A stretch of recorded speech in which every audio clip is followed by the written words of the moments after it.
Father's arms are open wide. Forgiveness was brought me. The precious blood of Jesus Christ. So come to the altar. The Father's arms are open wide. Forgiveness was brought me. The precious blood of Jesus Christ.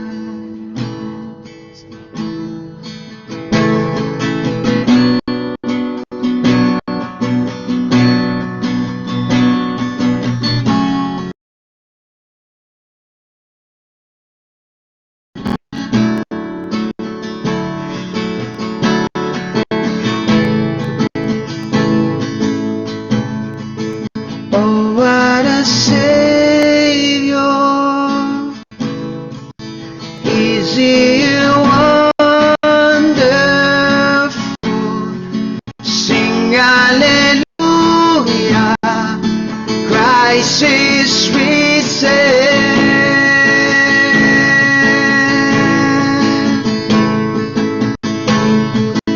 Bow down before Him.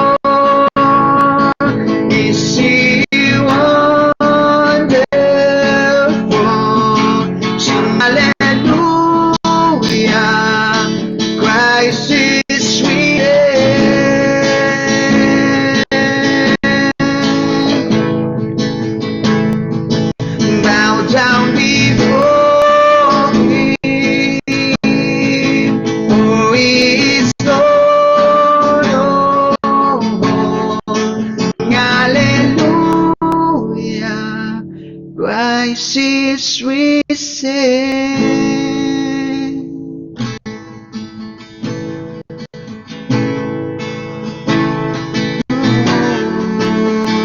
Let's worship the Lord.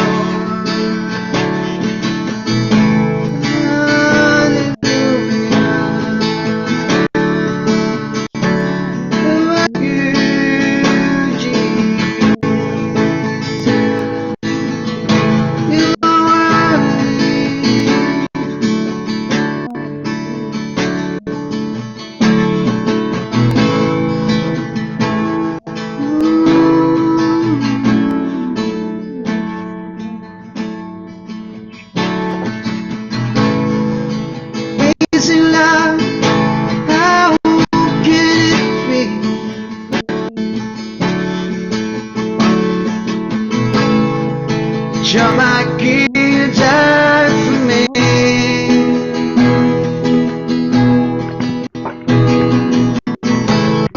Amazing love, I know it's true. It's joy to honor you in all I do.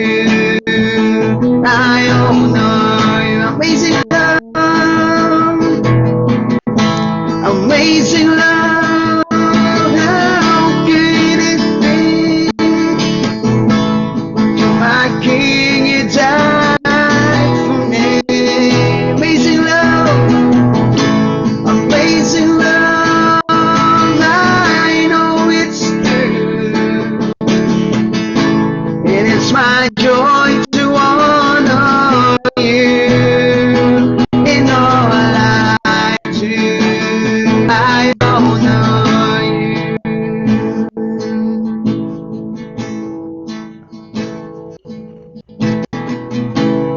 I'm forgiven, 'cause you were forsaken.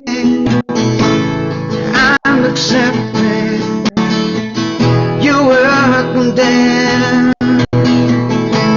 And I'm alive and well, the Spirit is within me. Because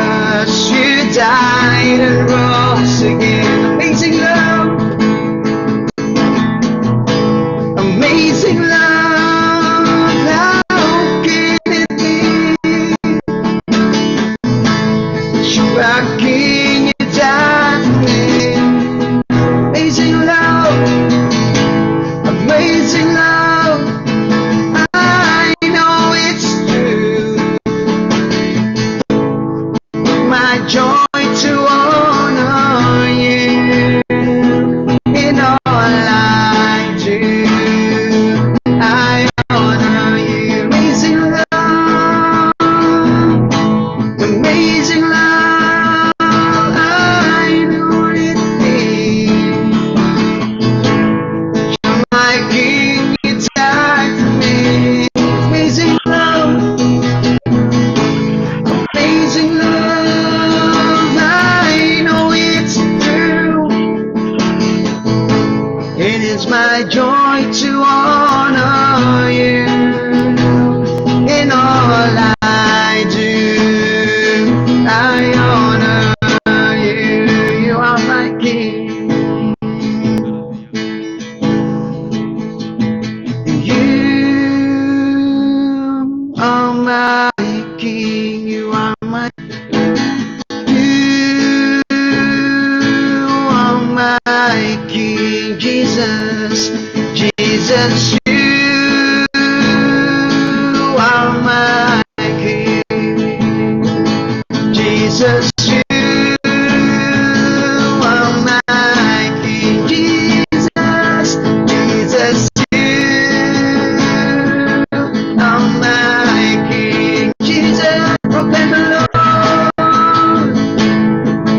I'm my King. Jesus, Jesus, you are my King. Jesus, you are my King. Amazing love, how can it be? You're my King, you died for me. Amazing love, I know it's true. And it's my joy to honor you in all I do. I honor you. You are my King, Jesus, you are my King. Jesus, you are my King. Jesus, you are my King. Jesus, you are my King. Jesus, you my King. Jesus, you are my King.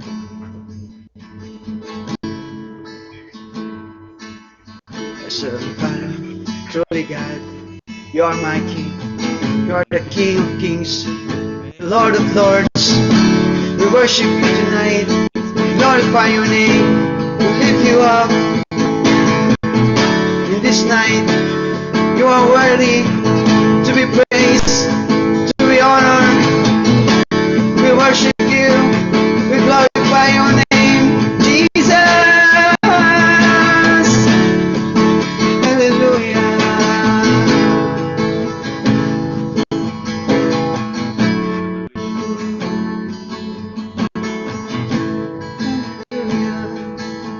You are my King.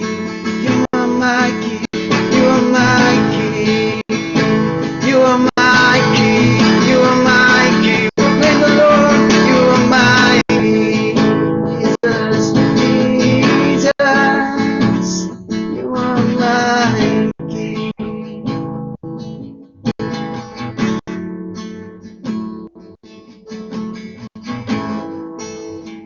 Bring back to Jesus.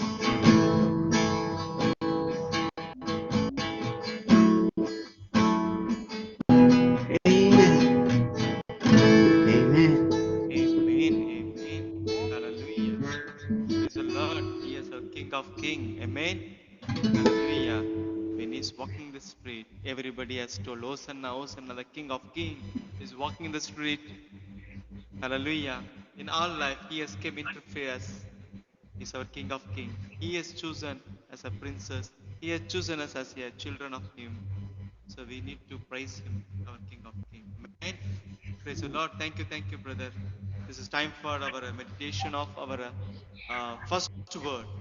So I'm welcoming Pastor Loti from Philippines. So everybody with a big clapping, just please welcome him.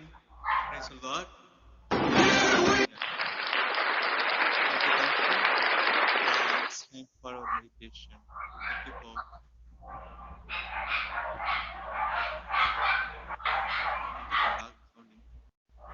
Please start. Maingay po. Maingay.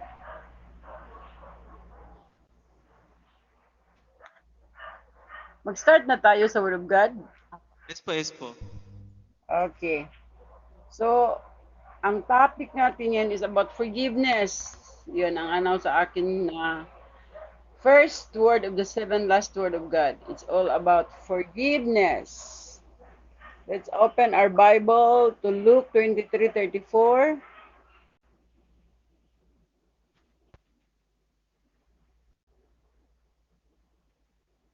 Luke 23:34. Sino makabasa para sa akin sa Tagalog?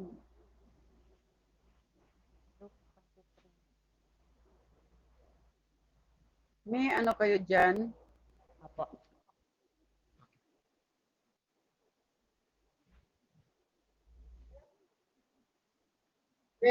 Knock. 34. 23:30. Apo. Ako na lang po. Sinabi ni Jesus, Ama, patawarin mo sila sapagkat hindi nila nalalaman ang kanilang ginagawa. Amen. Amen. The In first Luke chapter 23 verse 34 in English. Then said Jesus, Father, forgive them, for they know not what they do. And they burned his raiment and the cast lost. Amen. Yes. Hallelujah. The first word that Jesus uttered while he is in the cross is about forgiveness. Amen? Amen. Kahit ano na siya, nakapako na siya doon sa cross, walang iniisip ni Lord Jesus kundi yung forgiveness for all people. Amen. He's asking for forgiveness. Hindi siya galit sa mga taong nagpapako sa kanya sa cross. Nasa puso niya is to forgive them. Amen. Bakit ano bang meron sa puso ni Jesus? Tingnan natin sa 86:5 sa Psalms. Psalms 86 verse 5. Psalms 86 verse 5.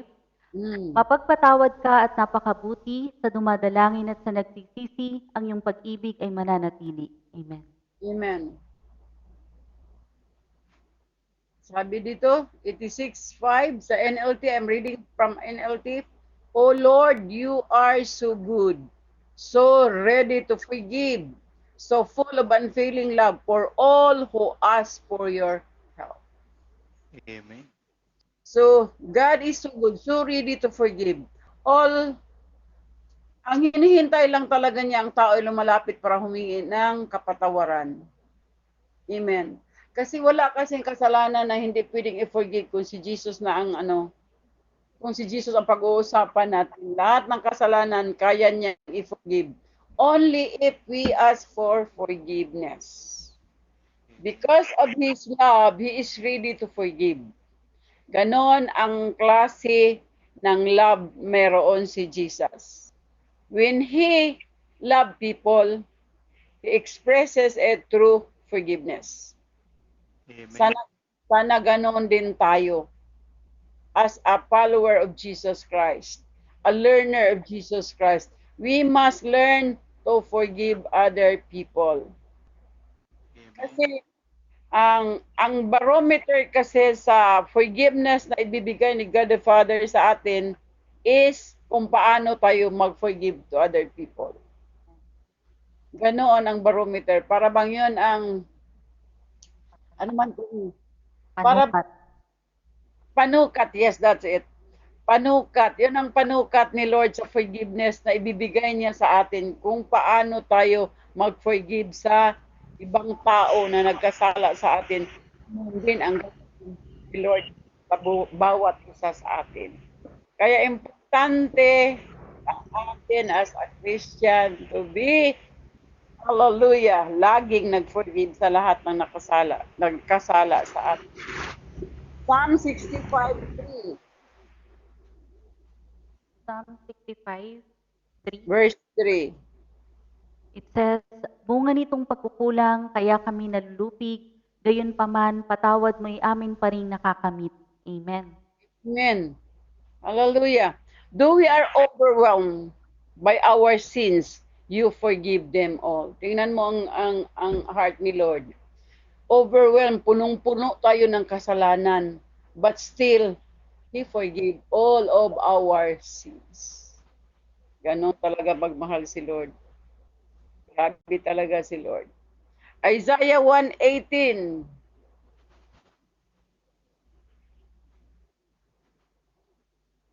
Isaiah chapter 1 verse 18.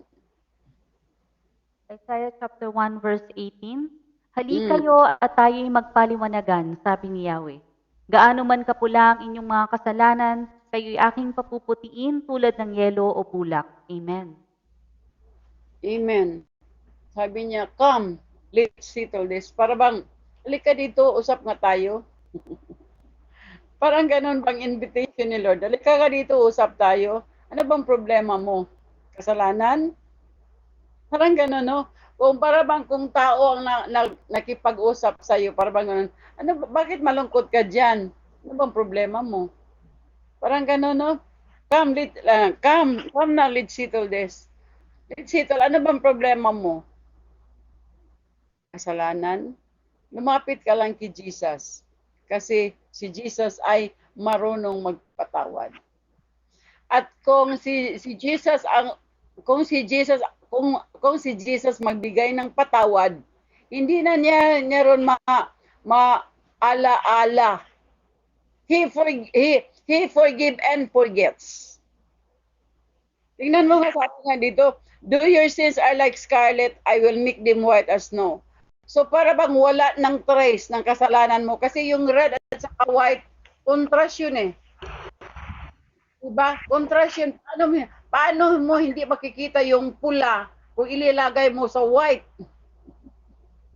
Pero when Jesus forgives, He forgives and forget everything kung anong mang nagawa nating kasalanan. Amen.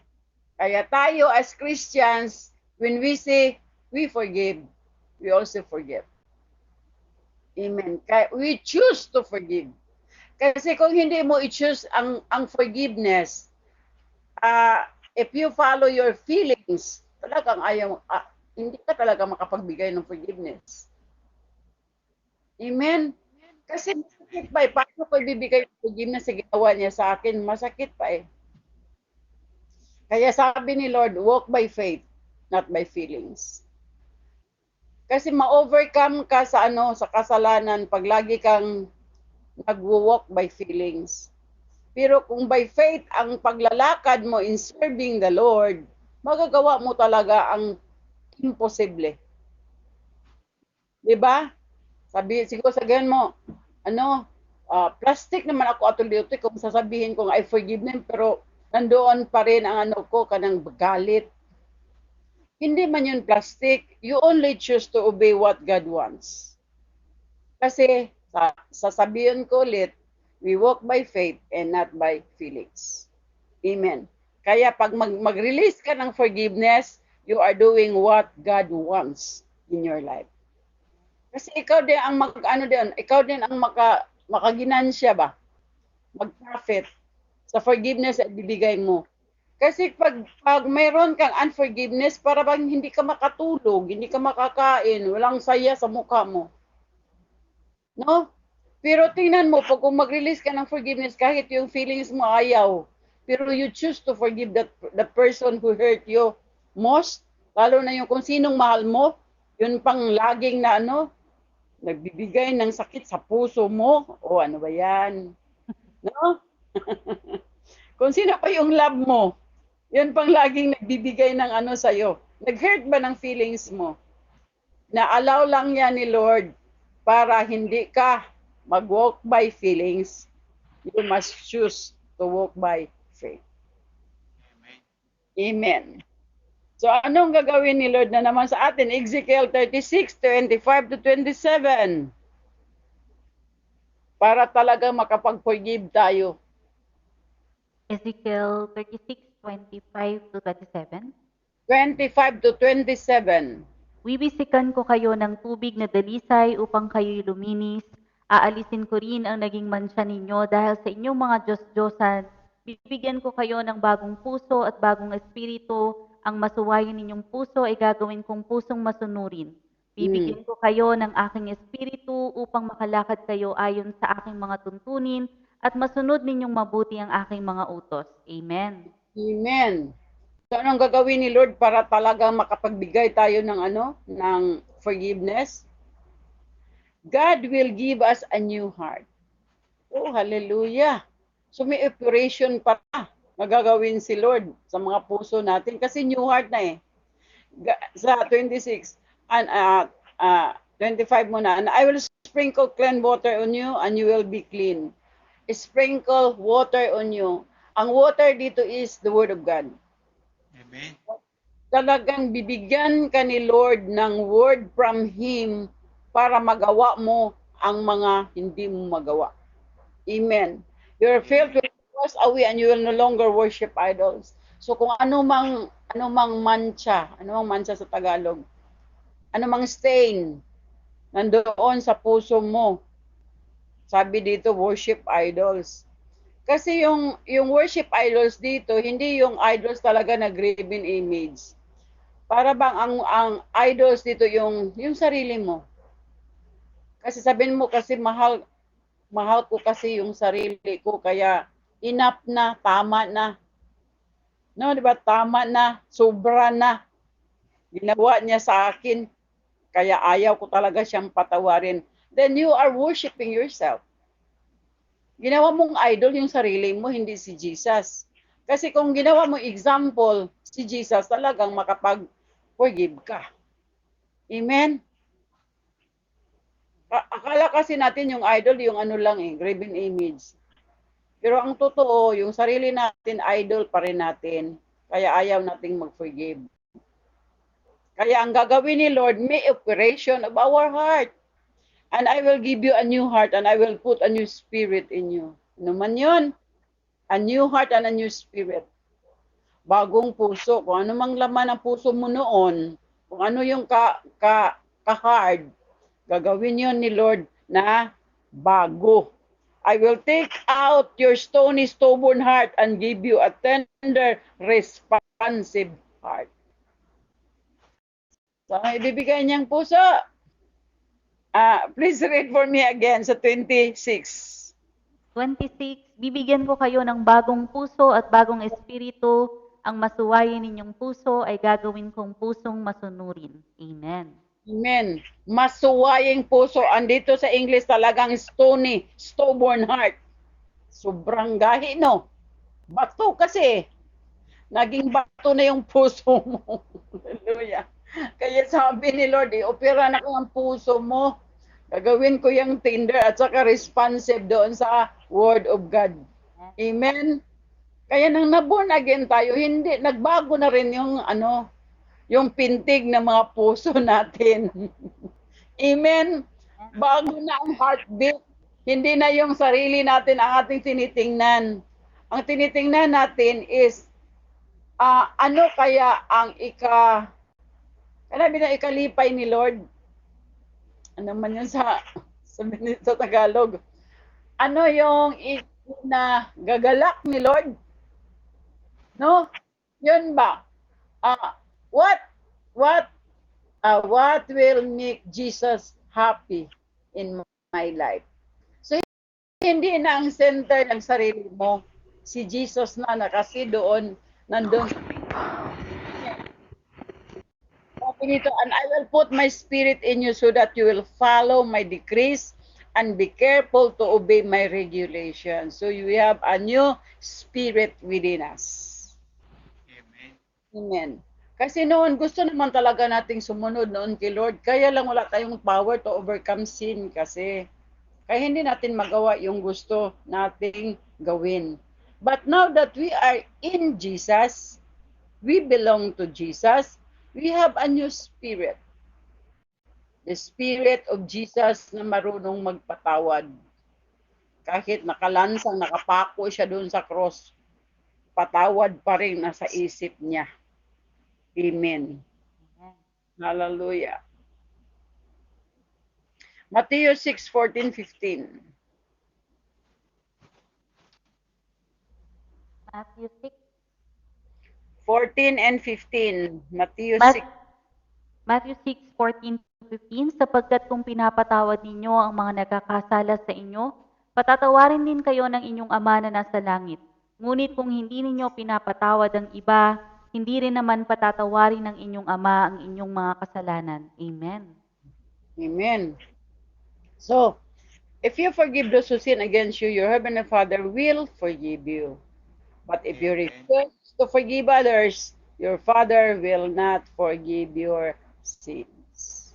Kaya sabi ko kanina, ito ang barometer sa forgiveness na ibibigay ni Lord sa atin.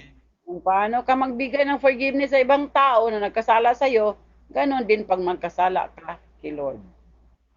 Amen. As simple as that. Amen. Hallelujah.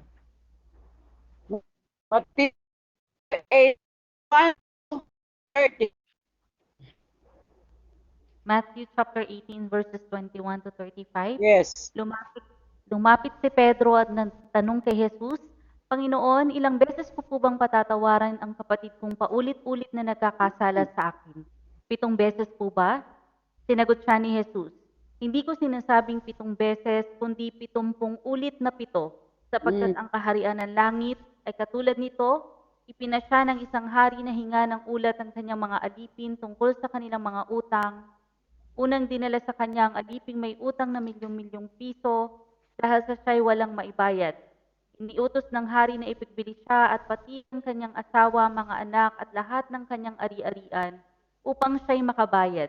Lumuhod ang taong ito sa harap ng hari at nang makaawa, bigyan pa po ninyo ako ng panahon at babayaran ko sa inyo ang lahat. Naaawa sa kanyang hari kaya't pinatawad siya sa kanyang pagkakautang at pinalaya. Ngunit pagkaalis roon ay nakatagpo niya ang isa niyang kamanggagawa na may utang na ilang daang piso sa kanya. Sinunggaban niya ito sa leeg, sabay sigaw, magbayad ka ng utang mo. Lumuhod ito at nagmakaawa sa kanya, bigyan mo pa ako ng panahon at babayaran kita. Ngunit hindi siya pumayag. Sa halip, ito'y ipinabilanggo niya hanggang sa makabayad. Labis na nagdamdam ang ibang mga tauhan ng hari nang malaman iyon. Kaya't pumunta sila sa hari at isinumbong ang buong pangyayari. Pinatawag ng hari ang malupit na lingkod, napakasama mo, sabi niya. Pinatawad kita sa utang mo sapagkat nagmakaawa ka sa akin. Naawa ako sa iyo. Hindi ba dapat ka rin sanang mahabag sa kapwa mo? At sa galit ng hari, siya'y ipinabilanggo hanggang sa mabayaran ang lahat ng kanyang utang. Gayon din ang gagawin sa inyo ng aking Ama na nasa langit kung hindi ninyo patatawarin ng buong puso ang inyong mga kapatid. Amen. Praise God. So, no, may story dito, no? Story to. Connected to doon sa Matthew 6:14 and 15. Sabi nagtanong si Peter. Peter asked Jesus, Lord, how often should I forgive someone who sins against me 7 times? Para bang sinasabi ni Peter, nagpa-impress siya kay Lord. Lord, should I forgive my brother nagkasala sa akin 7 times a day? Para bang, kaya ko tong i-forgive kasi 7 times a day. Pero sabi ni Jesus, no, not 7 times. Jesus replied, but 70 times 7. Grabe, unlimited ang forgiveness. Alam niya, yung 70 times 7, sa isang kasalanan lang yun.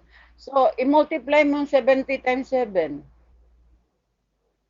490 a day sa isa lang kasalanan para sa isang tao.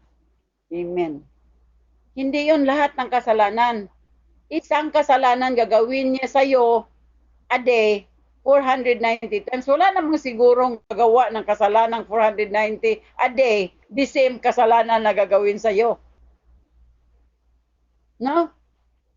Sino bang nagkasala sa'yo na, let's say hanggang 10 lang sa isang araw? Wala naman sigurong pabalik-balik na gano'n, no? Pero tingnan nyo, how limited, unlimited pala, yung forgiveness na ibibigay natin sa kapwa natin, sa mga nagkasala sa atin. 490 times a day sa isa lang kasalanan. Grabe talaga. Kung may unlimited kaning load, text, call and text. Mas grabe yung kay Lord na unlimited na forgiveness ay bibigay niya sa atin. Grabe talaga si Lord, no? Kaya sinasabi niya dito, parang gumagawa siya ng story about the kingdom of God. May nakautang na isang tao sa isang hari, millions. Pero humingi siya ng kapatawaran, pleaded, meaning to say begging for forgiveness. So ang ginawa ng hari, dahil naawa siya, pino-forgive niya. Pero tingnan yung naka-receive ng forgiveness, nakakita siya, nakautang sa iya. Yung utang niya sa hari is millions, yung nakautang sa kanya is piso lang. Diba? Pinipriso talaga. Kaya galit na galit ang hari nang nalalaman niya yon. Para bang sabihin, walang hiya ka talaga, parang kung sa atin ba? Nahiya ka, pinatawad kita ng milyones mo, yung piso lang ayaw mo i-forgive. Na. Kaya sabi dito sa galit na galit yung hari sa 34, 35. Then the angry king sent the man to prison. Instead, nag-forgive siya, waiting kung kailan siya makabayad. Hindi, dahil sa ginawa niya, pinaprison niya yung nakautang lang ng piso, pa rin, kaya siya pinakulong na rin. Kaya sabi sa 35, that's what my heavenly Father will do to you if you refuse to forgive your brothers and sisters from your heart. So saan galing yung forgiveness na gusto ni Lord? From your heart, not just from your lips. Kasi yung ibang sinasabi ng ng bibig, iba rin ang takbo ng puso.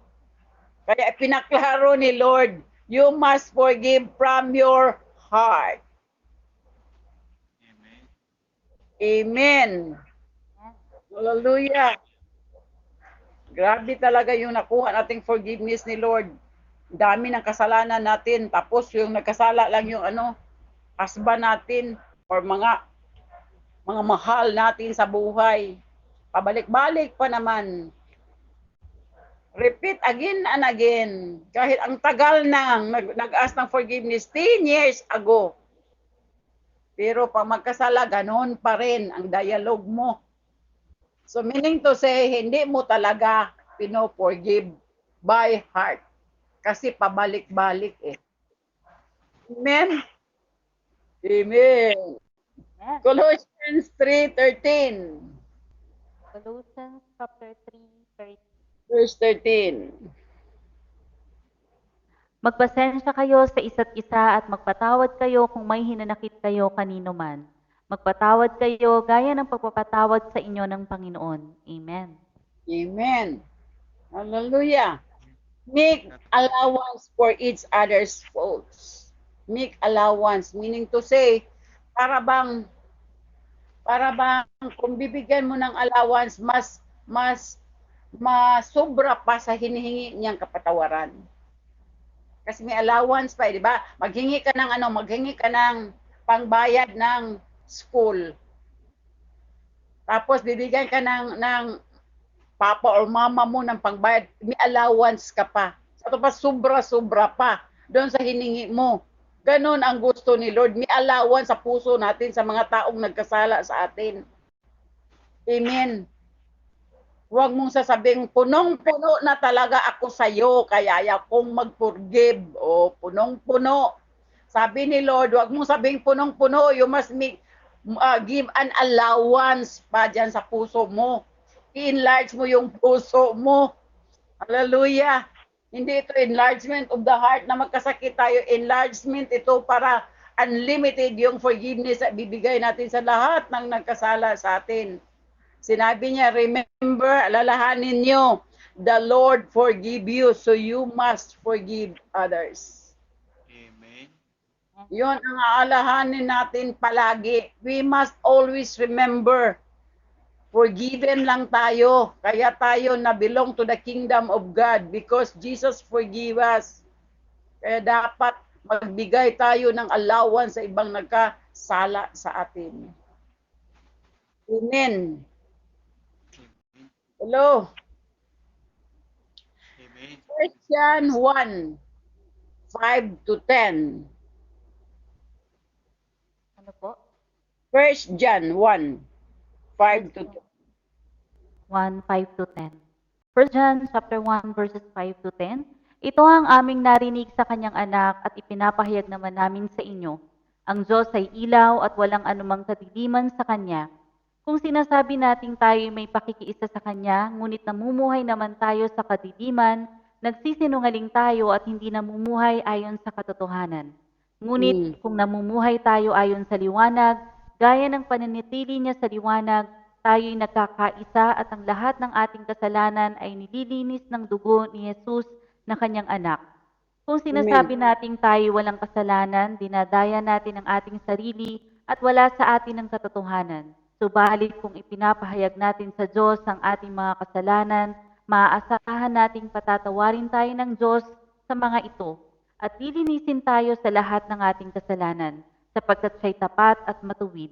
Kung sinasabi nating hindi tayo nagkakasala, ginagawa nating sinungaling ang Diyos at wala sa atin ang kanyang salita. Amen. Hallelujah. Sabi dito, this is the message we heard from Jesus and now declared to you. God is light and there is no darkness in him at all. So God is light. Light means walang kaning kahit kunting kanagtang no shadow of kanabitang with shadow lang. Walang shadow of doubt or anything. Hallelujah, nasa puso ni Jesus. Wala talagang shadow kasi pag kung may shadow, may black, di ba? In Him, there is no darkness at all. So, kung si Jesus ang mag-forgive, walang pagkukunwari. Amen. He is the light eh. And in Him, there is no darkness. So, yung unforgiveness will cause us living in darkness. Amen. So, we are lying if we say we have fellowship with God, but go on living in spiritual darkness. We are not practicing the truth. No, namakakta kung pag sinasabi nating we have fellowship with God. Pero yung mga puso natin hindi marunong mag-forgive, then we are not practicing the truth. Amen. Amen. But if we are living in the light or in the word of God, as God is in the light, then have fellowship with each other, and the blood of Jesus, His Son, cleanses us from all sin. Amen. If we say we have fellowship with God, pero hindi ka marunong mag-forgive, so wala kang fellowship with Jesus kasi si Jesus is a forgiving person. Amen. Then, the blood of Jesus continually cleanses us. Bakit tayo i-forgive ni God the Father? Because of the blood of Jesus. Amen. Kung nakarinig kayo kaninang 12 o'clock na share ko sa Word of God, it's about the blood of Jesus. Kung sinong nakarinig kaninang umaga, it's all about the blood of Jesus. So, kaya tayo laging pino-forgive ni Lord because of the blood of Jesus that continually cleanses us as we forgive other people. Amen. Hallelujah. Then if we claim we have no sin, we are only fooling ourselves and not living in the truth. Sabi niyo, wala mang unforgiveness sa sa puso ko, Ate Luti, kaya nasa truth ako. Pero when you speak, parang alam ko nang may unforgiveness yan sa puso mo. Amen. Hallelujah. Kasi sa the way we speak, ma-discern ba natin kung totoong wala na yung sakit sa puso mo. Hallelujah. Di ba? Kasi inaalaw talaga ni Lord na maka-experience tayo ng grabe kasakit para bang na ano pa rin natin, na experience pa rin natin kung anong na-experience ni Jesus doon sa cross. Amen? Kaya sabi nito, if we, sabi ni Paul, if we die for Him, then God will raise us up. Mamatay tayo sa sarili natin. Ipamukha mo kung paano namuhay si Jesus sa world na to. Amen. Kasi sa prinsipyo kasi sa world is an eye for an eye and a tooth for a tooth. 'Di ba? Talagang gusto mo ng revenge pag masaktan ka. Pero kang Lord, hindi. Bless them, forgive them, love them. Amen. Ganoon kasi ang uri ng pagmamahal na gustong i-share natin sa kapwa natin. Amen. Hallelujah. Kaya kapag sinasabi mong wala man kong kasalanan, kasi hindi mo kasi kino-consider ng unforgiveness is a sin. Kaya naging bato yung mga puso natin dahil sa unforgiveness. Kaya may message si Lord sa atin. Hallelujah ngayon. Alalahanin natin na yung mga stony heart, stubborn heart natin, ibago na. Hindi na yung dati. Ano ba? Kaya we must always practice forgiveness kung sasabihin mong you are of God. Isang proof na nasa kingdom ka ni Lord is forgiveness. Amen. We must always practice forgiveness dahil si Jesus sabi niya, forgive them for they do not know what they are doing. Kasi hindi nila alam yung ginagawa nila. Amin ba? Sabihin mo, alam naman niya Ate Luti, nasaktan talaga ako. Hindi, kung sasabihin ni Jesus sa'yo, ilang ulit mo ba akong sinaktan? Saka ilang ulit din kitang pino-forgive. Can you not give an allowance for the others? Amen? Amen, amen pa ba dyan? Amen. Amen. Si Jesus nga nakapako na doon sa cross. Ang sinasabi, forgive them for they do not know what they are doing. Kaya dapat sa atin, as a follower of Jesus, not sabing Christian, kasi yung marami kasing nagsasabing Christian, hindi naman nag-follow kay Jesus.